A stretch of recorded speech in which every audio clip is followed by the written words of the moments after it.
ఓం సాయిరామ్. సమర్థ సద్గురు సాయినాథ్ మహారాజుకి జై. సాయి భక్తులందరికీ నమస్కారం అండి.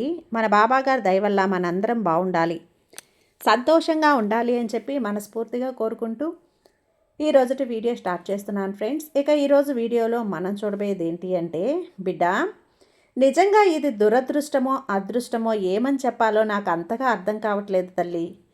ఎందుకనంటే నీ విధిరాతలో కోట్లు రాసిపెట్టున్నాయి.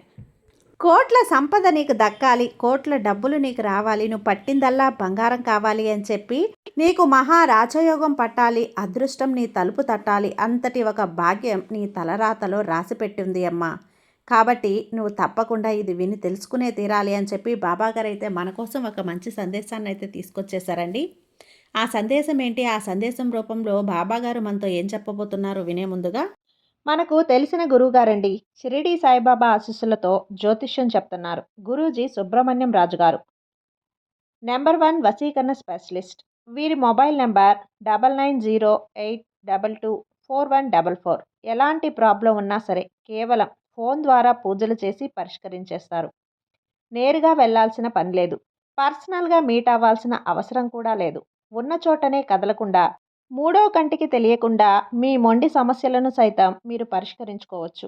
ప్రేమ, పెళ్లి, ఉద్యోగం, రాజకీయం, విదేశీ ప్రయాణం, ధనం నిలకడగా లేకపోవటం, భార్యాభర్తల మధ్య గొడవలు, ఆస్తి తగాదాలు, అప్పుల బాధలు, స్త్రీలు పురుషులు ఎటువంటి గుప్త సమస్యలున్నా సరే నెంబర్ 1 వశీకరణ స్పెషలిస్ట్.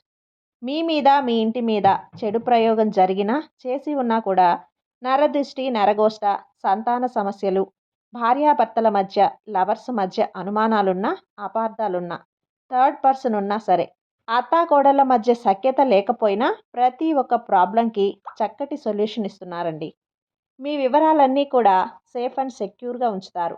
మీకే కాదు, దేశ విదేశాల్లో ఉన్నవారు ఎలాంటి ప్రాబ్లమ్స్నైనా సరే పరిష్కరించుకుంటున్నారు. ఎంతోమంది విదేశాల్లో ఉన్నటువంటి వారు, దిక్కుతోచని పరిస్థితుల్లో అయోమయ స్థితిలో ఉన్నవారు ఇప్పుడు గురువుగారికి కాల్ చేసి వాళ్ళ ప్రాబ్లమ్స్ని సాల్వ్ చేసుకొని ఈరోజు హ్యాపీగా లైఫ్ లీడ్ చేస్తూ చాలా సంతోషంగా ఉన్నారు.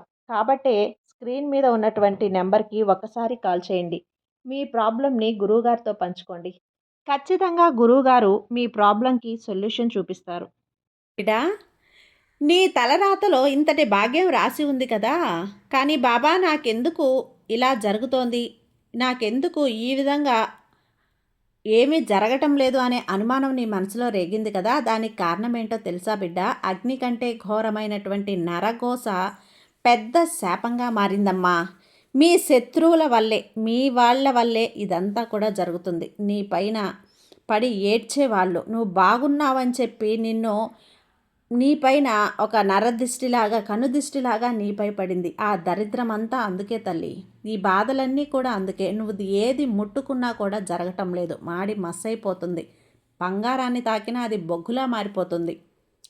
ఇంత దురదృష్టం నన్ను వెంటాడుతోందే, నాకు భయమేస్తుంది అని నువ్వు ఎన్నిసార్లు బాధపడ్డావు? దానికి కారణం ఏంటో తెలుసా? నరఘోష. నరఘోష అయితే తప్పకుండా నువ్వు వెంటనే ఇలా చెయ్యి తల్లి, ప్రతి ఒక్కటి కూడా నీకు పటాపంచలైపోతాయి. ఆ మార్గం నువ్వు చివరి దాకా వింటేనే ప్రతి ఒక్కటి కూడా నీకు తెలుస్తుంది, నువ్వు వినగలుగుతావు. మధ్యలో వదిలేసి వెళ్ళిపోయావంటే వినలేం. ఇన్నాళ్ళు కూడా నీ జీవితం కష్టాలు కన్నీళ్ళమయంగా నిన్ను వెంటాడుతూనే ఉన్నాయి కదా. ఇక నువ్వు వాటన్నింటినీ కూడా ఒక 5 నిమిషాలు నేను చెప్పింది విన్నావంటే నీ జీవితంలో అనుభవిస్తున్న ప్రతి బాధకి, కన్నీటికి, కష్టానికి నువ్వు కారణం తెలుసుకోవచ్చు. దాని నుంచి నువ్వు బయటపడవచ్చు. ఈరోజు పని కట్టుకొని నీకోసం నేను వచ్చానమ్మా. కాబట్టి ఎట్టి పరిస్థితుల్లో కూడా నిర్లక్ష్యం చేయకుండా వెంటనే వినే ప్రయత్నం చేయి. ఆలస్యం చేశావు అంటే నేను ఇక్కడి నుంచి నా కోసం ఎదురు చూస్తున్న నా భక్తుల దగ్గరికి నేను మళ్ళీ వెళ్ళిపోవాల్సి ఉంటుంది. కాబట్టి వినుబిడ్డ, ఇది గనక నువ్వు వదులుకున్నావు అంటే 14 ఏళ్ల దరిద్రాన్ని నువ్వు మోయాల్సి ఉంటుంది. కాబట్టి ఎట్టి పరిస్థితుల్లో కూడా వదులుకోకు. ఇంటి దొంగని ఈశ్వరుడే పట్టలేరు అంటారు కదా. మనతో ఉన్నవాళ్ళు ఎలాంటి వాళ్ళో మనం కనిపెట్టలేం ఒక్కొక్కసారి. ఎందుకంటే వాళ్ళు మంచిగా ఉంటారు, నవ్వుతూ నటిస్తూ తిరుగుతారు, ఆఖరికి నట్టేట్లో ముంచేస్తారు, ఏం కావాలన్నా కూడా చేసేస్తారు. అలాంటివన్నీ నువ్వు తట్టుకోలేనప్పుడు ఇలాంటి బాబాగారి అంటే నా సందేశాల ద్వారా, సూచనల ద్వారా నేను హెచ్చరిస్తూ ఉంటాను. అలాంటప్పుడు నువ్వు మేల్కొని ఈ హెచ్చరిక అనేది నువ్వు పాటించినట్లయితే ఆ పరిస్థితుల నుంచి సులభంగా బయటపడవచ్చు. అలా బయటపడి మీ మనసులో ఉన్న కష్టం తీరి కోరిక కూడా తీరుతుంది. దిక్కుతోచని స్థితిలో ఉంటే ఒక దారి కనిపిస్తుంది. అయోమయం నుంచి బయటపడేస్తుంది. ఇక నేను చెప్పేది ఏంటి అంటే, బిడ్డ, ఈరోజు నేను నీ ముందుకు వచ్చింది సాధారణమైన ఒక విషయం కాదు. ఒక వార్తను చెప్పడానికి వచ్చాను. నిన్ను హెచ్చరించడానికే వచ్చాను. ఈరోజు నేను నీతో మాట్లాడబోయేది నీ జీవితాన్ని బట్టి పీడిస్తున్న ఒక కనిపించని శత్రువు గురించి. ఇక్కడ ఆ శత్రువు ఎవరు బాబా అని నీ మనసులో ఇప్పటికే అనుమానం రేగింది కదా. నువ్వు ఒంటరిగా ఉన్నప్పుడు మాత్రమే విను. నీ పక్కన బంధువులు కానీ, స్నేహితులు కానీ మరెవ్వరూ కూడా ఉండకూడదు. ఎందుకంటే ఈరోజు నేను చెప్పబోయే నిజాలు మీ రక్త సంబంధీకుల గుండెల్లో గుబులు పుట్టిస్తాయి, కలవర పెడతాయి. నువ్వెందుకు బాగుపడటం లేదు? మీ చేతికొచ్చిన డబ్బు ఎందుకు ఆవిరైపోతుంది? నువ్వు కోట్లు సంపాదించిన ఒక మహర్జాతకురాలు అయినా కూడా ఎందుకు అప్పుల ఊబిలో కూరుకుపోతున్నావు? దీనికి కారణం గ్రహాలు కాదు. దీనికి కారణం మీ జాతక దోషం కాదు. దీనికి కారణం పరిస్థితులు కాదు. ఏకైక కారణం నరఘోష. అవును తల్లి, నరుడి ఏడుపుకి నల్లరాయి కూడా పగులుతుంది. మీ పెద్దలు ఊరికే అనలేదు కదా. ఆ ఏడుపు అసూయ, కుళ్ళు, కుతంత్రం వీటన్నింటికీ కూడా బయటపడేస్తుంది. ఇంట్లోనే నీ చుట్టూ తిరిగే బంధువులే ఈ దరిద్రాన్ని నువ్వు మోయాల్సి వస్తుంది జీవితం అంతా కూడా. చివరిలో నేను చెప్పబోయే ఈ పరిహారం ఏంటి అనేది ఖచ్చితంగా నువ్వు తెలుసుకోవాలి. శత్రువుల నోర్లు మూతలు పడిపోతాయి. నీ శత్రువు నోరు మూసేస్తుంది. ముందుగా ఇక్కడ నువ్వు తెలుసుకోవాల్సింది ఏంటో తెలుసా? ఇక్కడ నీకు అందంగా ఉండటం ఇష్టం, ఆనందంగా జీవించడం ఇష్టం, సౌకర్యవంతమైన జీవితం గడపటం ఇష్టం, నలుగురిలో దర్జాగా బ్రతకడం ఇష్టం. నీ తెలివితేటలకి ఏమాత్రం లోటు లేదు. ఇక్కడ ఏ పని చేసినా కూడా అంతా క్రమశిక్షణతో చేస్తావు. కానీ పరిస్థితి ఎలా ఉంది ప్రస్తుతం అంటే గనక, ఒకవైపు కోట్లు సంపాదించే యోగం అన్ని విధాలా కనిపిస్తుంది. మరొక వైపు చేతిలో చిల్లుగవ్వ కూడా లేకుండా పోతుంది. అవకాశాలన్నీ చేజారిపోతున్నాయి. ఆరోగ్యం బాగున్నట్లే ఉండి అకస్మాత్తుగా హాస్పిటల్ పాలవుతున్నారు. ఇంట్లో భార్యాభర్తల మధ్య గొడవలు, తల్లిదండ్రుల మధ్య కారణం లేకుండా గొడవలు, ప్రశాంతత అనేదే లేకుండా పోతుంది. ఇక్కడ బాగా గుర్తుంచుకో తల్లి, ఎప్పుడైతే ఒక మనిషి ఎదుగుతుంటాడో అప్పుడే శత్రువులు పుడతారు. కానీ దానికి దురదృష్టం ఏంటంటే, మీ శత్రువులు బయట ఎక్కడో లేరమ్మా, వారు మీతోనే ఉంటారు. మీ వెనకాలే గోతులు తవ్వుతుంటారు. సొంత అన్నదమ్ములు కావచ్చు, బంధువులు కావచ్చు, అక్కలు చెల్లెళ్ళు కావచ్చు. వీడింత బాధ బ్రతికేస్తున్నాడే, వీడికి ఇల్లు ఎలా వచ్చింది, పిల్లలు ఇంత బాగా చదువుతున్నారు అని వాళ్ళు కుళ్ళుకుంటారు మీ మీద. వాళ్ళ కళ్ళు అనేది, మీ చెడు కళ్ళు అనేది మీ మీద పడతాయి. ఆ కళ్ళల్లో ఉన్న విషం మీ జీవితాన్ని సర్వనాశనం చేస్తుంది. నా మీద బంధువులు ఏడ్పు ఉందని ఎలా తెలుసుకోవాలి బాబా అని అనుమానం నీ మనసులో వచ్చింది కదా. అయితే కొన్ని లక్షణాలు చెప్తాను, జాగ్రత్తగా విను. అవి నీ జీవితంలో జరుగుతున్నాయో లేదో ఒక్కసారి చూసుకో.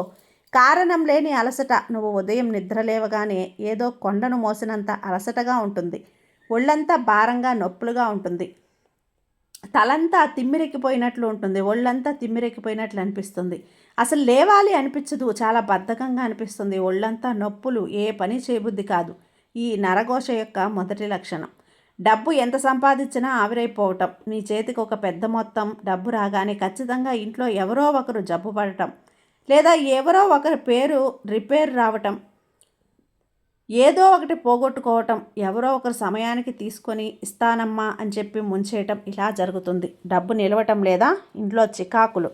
మీ ఇంట్లో భార్యాభర్తలు అన్యోన్యంగా ఉంటారు. కానీ ఏదో ఒక ఫంక్షన్కి, ఒక కార్యానికి బయటకు వచ్చాక, ఏదో బంధువులు మీ ఇంటికి వచ్చి వెళ్ళాక, బంధువుల ఇంటికి వచ్చాక ఖచ్చితంగా ఇద్దరి మధ్య గొడవలు జరుగుతుంది. చిన్న విషయానికి కూడా పెద్ద యుద్ధం జరుగుతుంది. నువ్వు ఎంత మంచి భోజనం చేసినా కడుపులో మంట, అజీర్తి, వాంతులు అవ్వటం, పిల్లల వైఫల్యం. మీ పిల్లలు బాగా చదివేవారు, ఒక్కసారిగా ఏమైపోయింది? అకస్మాత్తుగా చదువులో వెనకబడిపోయారు, మొండిగా తయారైపోయారు, ఎదురు చెప్తున్నారు. వాళ్ళు ఎప్పుడు ఇంతకాలం చురుగ్గా ఉన్న పిల్లలు ఒక్కసారిగా ఎవరితో సరిగ్గా మాట్లాడకుండా మౌనంగా ఉండిపోవటం, ఏదో పోగొట్టుకున్న వారిలా, వణికిపోతున్న వారిలా, ఎవ్వరితో కలవకుండా ఒంటరిగా ఉండటం, ఇవన్నీ జరుగుతుంటే నీ మీద భయంకరమైన నరఘోష ఉంది బిడ్డ. వాళ్ళకి నీ మీద ఎందుకు ఇంత కక్ష అంటే, నువ్వు తల్లి ఇక్కడ ఎలా ఉంటావంటే 10 మందిలో కూడా ఉన్న ఒక ఆకర్షణ కలిగిన వ్యక్తిగా ఉంటావు. చింపిరి బట్టలు వేసుకున్నా సరే ఒక రాజసములా ఉంటావు. నువ్వు మాట్లాడే తీరు, నడిచే విధానం, ఒకరిని పలకరించే విధానం, నువ్వు ఇంటిని నువ్వు అలంకరించుకునే విధానం, ఇవన్నీ చూసి వారికి అసూయ పుడుతుంది. నీ ఇంట్లో దేనికి లోటు ఉండదు, లేకుండా వాళ్ళు ఏ కష్టం లేకుండా ఉన్న దాంట్లో సుఖంగా సౌకర్యవంతంగా ఎవరి దగ్గర చేయి చాచకుండా చేయి చాపకుండా హాయిగా దర్జాగా బ్రతికిస్తున్నావు చూడు. నీ ఇంట్లో వాళ్ళు కూడా ఎవరి దగ్గర వెళ్ళి ఇది మాకు ఇది కావాలి అని అడగటం లేదే, అదే వాళ్ళ కడుపు మంట. ముఖ్యంగా బంధువులు నీ ముఖం మీదే నవ్వుతారు. అబ్బా నువ్వు ఎంత అదృష్టవంతురాలివిరా, నీ ఎదురుగా పొగిడి నువ్వు వెళ్ళిపోయాకవి నాశనం అయిపోతే బాగున్ను అని లోపల శపిస్తారు. ఆ శాపం నేరుగా మీ శక్తిని దెబ్బతీస్తుంది. గుర్తుపెట్టుకో, నువ్వు కష్టపడి పైకి వస్తుంటే చప్పట్లు కొట్టే చేతులు తక్కువ, కాళ్ళు లాగే చేతులే ఎక్కువ. అందుకే మీ విజయాలను మీ లాభాలను ఎప్పుడు రహస్యంగా ఉంచుతాలే. అన్నింటికీ కూడా నా వాళ్లే కదా నాతో నవ్వుతూ ఉన్నారు, మంచిగా ఉన్నారు అని చెప్పి నువ్వు అనుకోవద్దు. ప్రతి ఒక్కటి కూడా వాళ్ళతో చెప్పావంటే దెబ్బతింటావు. ఇంకొక విషయం, కొంతమంది బంధువులు నోటితో ఏమీ అనరు, కేవలం వాళ్ళ కళ్ళతో చూసి నిట్టూర్పు చూపిస్తారు. అయ్యో మాకు లేదే వీళ్ళకుందే అని ఒక నిట్టూర్పు చాలు తల్లి, నిన్ను కుప్ప కూల్చేస్తుంది. కోటలాంటి ఇంటిని కూల్చేయటానికి ఇదొక్కటి చాలు. దీన్నే అగ్ని కన్నా భయంకరమైన నరఘోష అంటారు. ఈ ఘోష తగిలితే చేస్తున్న వ్యాపారం దివాలా తీస్తుంది, నీ ఉద్యోగం ఊడిపోతుంది, రోగాలు వస్తాయి. నువ్వు ఎప్పుడూ నవ్వుతూ ఉన్నావు కదా, ఆ కొత్త కారో కొత్త ఇల్లో కొత్త వస్తువు, అప్పటి నుంచి అన్ని కష్టాలు మొదలైపోతాయి. నీ పిల్లల పరీక్షల్లో పాస్ అయినా, మంచి మార్కులు తెచ్చుకున్నా, మంచి ఉద్యోగం తెచ్చుకున్నా, లేదా మంచి బట్ట కట్టినా స్టార్ట్ అయిపోతుందమ్మా. వాటన్నింటిని చూసి 10 మంది కూడా ఏడ్చారు కాబట్టి దానికి పరిష్కారం లేదా బాబా అంటే, కోట్లు సంపాదించిన అంటే నేను బంధువులకు భయపడి బ్రతకడం మానేయాలా అని నువ్వు అడిగితే అవసరం లేదు. ఎందుకంటే ఇలాంటి నరఘోషను పటాపంచులు చేయటానికి ఈరోజు ఈ సాయి అద్భుతమైన ఒక పరిష్కారం చెప్తున్నాను.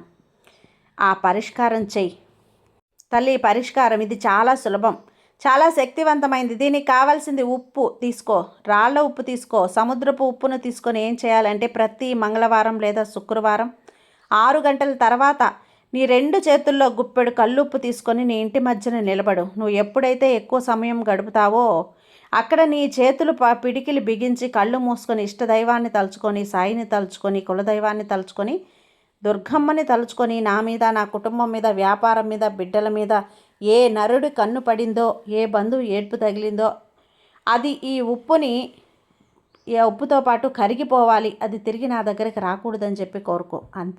అంతేకాని తిరిగి వాళ్ళకే వెళ్ళిపోవాలి అనుకోకు. వాళ్ళు చేసిన తప్పు నువ్వు చేస్తావా? వాళ్ళు బుద్ధి లేక చేశారు, నువ్వు తెలిసి ఆ తప్పు చేస్తే ఈ సాయి బిడ్డగా తప్పు కదా. తిరిగి వాళ్ళకి వెళ్ళాలి అని కోరుకోకు. ఇది కరిగిపోవాలి, ఈ ధనదృష్టి ఉప్పులా కరిగిపోవాలి, నా మీద ఉన్న కీడు పోవాలి, ఇంత మాత్రం కోరుకో చాలు. నిన్ను నువ్వు సంరక్షించుకునే ప్రక్రియ ఎదుటి వాళ్ళకు వెళ్ళాలని ఎప్పుడూ కోరుకోవద్దు, అది చాలా చెడ్డదమ్మా. నీ సంకల్పం గట్టిగా అనుకో. ఆ తర్వాత ఆ ఉప్పును నీ తల చుట్టూ 3 సార్లు సవ్య దిశలో, అపసవ్య దిశలో 3 సార్లు తిప్పేసి ఆ ఉప్పును తీసుకెళ్ళి నీ ఇంటి బయట ఉన్న కాలువలో పడే, నీళ్ళల్లో షింకులో పడే, లేదా నీళ్లు పోసి దాని మీద ఒక చెట్టు మొదట్లో వేసేసి. జాగ్రత్త, ఆ ఉప్పును ఎట్టి పరిస్థితుల్లో ఇంట్లో డస్ట్బిన్లో కానీ వేయొద్దు, ఇంట్లో ఉంచుకోవద్దు. అది నీటిలో కరిగిపోవాలి, అప్పుడే నీ సమస్య కూడా కరిగిపోతుంది. ఉప్పు కరిగినప్పుడే నీ సమస్య కరిగిపోతుంది. ఇది చేసిన మరుసటి రోజు నుండే నీ శరీరంలో ఒక కొత్త శక్తిని నువ్వు గమనిస్తావు. ఇంకొక పరిహారం, ఒక నిమ్మకాయను 4 దిక్కుల నుంచి 4 లవంగాలను గుచ్చు. ఆ నిమ్మకాయను నీ ఇంటి ప్రధాన ద్వారం వెనక వైపు ఎవరికీ కనిపించకుండా ఒక మూలన ప్రతి శనివారం ఈ నిమ్మకాయను మారుస్తూ ఉండు. పాత నిమ్మకాయను తీసివెళ్ళి ఎవరూ తొక్కని చోట లేదా చెత్తబుట్టలో పడే. ఇలా 7 శనివారాలు చేస్తే నిన్ను చూసి ఏడ్చే బంధువులు తమ సొంత సమస్యల్లో ఇరుక్కుంటారు. నువ్వేం చేయాల్సిన పని లేదు, వాళ్ళు తీసిన గోతుల్లో వాళ్లే పడతారు. వాళ్ళకి నీ గురించి ఆలోచించే తీరిక కూడా ఉండదు. అంతటి పనిలో వాళ్ళు పడిపోతారు. ఇక నీ ఇష్ట దైవాన్ని తలుచుకో. వెంటనే నిన్ను చూసి అసూయ పడేవాళ్ళు ఎవరైతే నువ్వు ఏం చేస్తున్నావో అదంతా కూడా ఈ సాయి చూసుకుంటాడు. ఈ భారం అంతా కూడా నా మీద వదిలే. ఇక నీ విధిరాతలో రాజయోగం ఉంది బిడ్డ, దాన్ని ఎవ్వరూ ఆపేలేరు. కేవలం ఈ చిన్న పరిహారాలు పాటించు చాలు. జీవితం ఎలా మారుతుందో, నరదృష్టి ఎలా పటాపంచలైపోతుందో నువ్వే చూస్తావు. ఇక్కడ ఏది కూడా ఎక్కువ కాలం నడవదమ్మా. ఈ సాయి అంతటి దాన్ని ఎప్పుడూ నీ దాకా చేరనీడు. నీకెప్పుడూ కూడా ఈ సాయి మీద నమ్మకం ఉంచు, నీకంతా మంచిగా జరుగుతుంది. నీ జీవితంలో ఇన్నాళ్ళు నువ్వు పడుతున్న కష్టాలకి, కన్నీళ్ళకి కారణం తెలియక అయోమయంలో ఉన్నావు కదా. ఇక ఆ కారణం ఏంటో నీకు తెలిసింది కదా. ఇక ఈ శిక్ష నీకు ఎన్నాళ్ళు, బాధలు ఎన్నాళ్ళు, అప్పులు ఎన్నాళ్ళు, ఆరోగ్య సమస్యలు, ఇక ఇవేమీ కూడా నీకు అవసరం లేదు. అన్నీ కూడా నా ముందు ఉంచావు. నేను చేయాల్సింది ఏంటి అంటే, నువ్వు చేయాల్సింది ఈ పరిహారం. ఈ పరిహారం చేసిన తర్వాత నేను చేయాల్సిన పని నేను చేస్తాను. ఇక అన్నీ నీ జీవితంలో తొలగిపోయి నీ జీవితం సంతోషంగా ఉంటుంది, జాగ్రత్తగా ఉంటుంది. కాబట్టి బాబా మీద నమ్మకంతో ఉండు. నీకు రక్షణ ఇవ్వడానికి ఈ తండ్రి ఎప్పుడూ ఉంటాను. జాగ్రత్తగా ఉండు బిడ్డ. సర్వే జన సుఖినో భవంతు. జై సాయిరాం.